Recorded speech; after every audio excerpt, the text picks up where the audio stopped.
L'amitié, pour Gide, n'est pas simplement un vain mot, elle se prouve en agissant. C'est-à-dire qu'il faut soit organiser des réunions, bon, ça sera à la Roque en particulier au début, quelquefois à Cuverville, mais là c'est plus difficile, Madeleine n'est pas toujours à même de supporter la fatigue de toutes ces rencontres. Il y a aussi des voyages, bien sûr, quitte à prendre d'ailleurs à sa charge les frais d'un ami moins fortuné. Ça arrivera à Gide, quelquefois d'ailleurs aidé aussi par Aline Mayrisch, quand il s'agit d'emmener Guéon en Turquie. J'ai prouvé par eux, mes amis, la vérité de cette boutade de Nietzsche. Tout artiste n'a pas seulement à sa disposition sa propre intelligence, mais aussi celle de ses amis. Tout en comprenant moins bien que chacun d'eux prit à part ce que celui-ci comprenait le mieux, il me semblait que je les comprenais tous à la fois, et que du carrefour où je me tenais, mon regard plongeait à travers eux, circulairement, vers les perspectives diverses que me découvraient leurs propos. Dans une pièce de théâtre, Le Roi Candole, Gide nous présente un roi qui, ayant tout pour être heureux, désire que ce bonheur soit partagé par le plus pauvre de ses sujets, un pêcheur nommé Gigès, et il va donc l'inviter à la cour, le couvrir de biens, en faire son ami et en faire tellement son alter ego qu'il va finir par lui fournir sa place dans le lit de sa femme, Nicia. Nicia, le lendemain, s'apercevra de la substitution, va exiger de Gigès qu'il la venge, qu'il tue Candole, ce qu'il va faire, et Candole, expirant, aura ses derniers mots à l'égard de son meurtrier. Non, pardon, excusez-moi, c'est Gigès, le meurtrier, qui va, à l'égard de sa victime, avoir ces mots « Candole, mon ami ».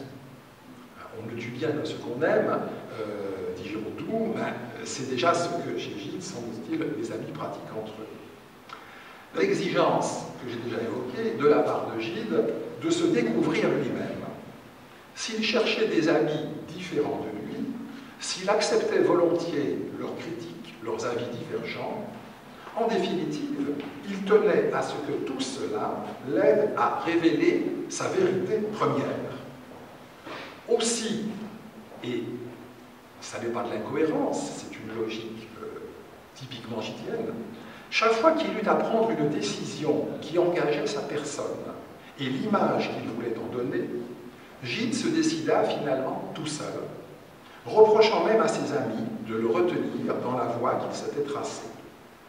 Par exemple, et c'est le plus bel exemple, lorsqu'il s'agit de savoir s'il était bon de publier Coridon, c'est-à-dire son apologie de l'homosexualité, Gide dut affronter les mises en garde de nombre de son entourage, du Schlumberger et surtout Marcel Drouin, son frère, qui l'obligea à un moment à suspendre la publication. Le 16 décembre 1917, Gide note dans son journal « J'en veux à Marcel Drouin de m'avoir arrêté dans mon travail au moment que la pâte était chaude. Je me redis le mot d'Ibsen. Les amis sont à craindre, non point tant par ce qu'ils vous font faire que par ce qu'ils vous empêchent de faire. » Pour autant, Gide ne se contenta pas de quelques relations privilégiées. Il s'efforça, au contraire, de faire de chacune de ces relations un point de départ vers d'autres et de les joindre les unes aux autres afin de créer des réseaux dont il serait lui-même comme le centre de gravité. On peut songer, au fil de toutes les photos qui sont exposées ici, à ce tissu de relations qui s'est noué, par exemple, à partir de Pierre Louis, la rencontre avec Paul Valéry et avec Maurice Quillot, autre ami important un peu oublié, ou bien à partir de Guéon, la rencontre avec les Van Rysselbergh, qui va entraîner la rencontre avec les Mayrisch, ou bien encore Paul Albert Laurence, le compagnon avec lequel il part en Algérie, qui va lui faire rencontrer la famille Rouard, et de là Francis Jam, puis Rosenberg. Bon, c'est comme ça un phénomène, on peut dire, d'accumulation de boules de neige, où le premier ami ne perd pas d'importance si d'autres viennent se greffer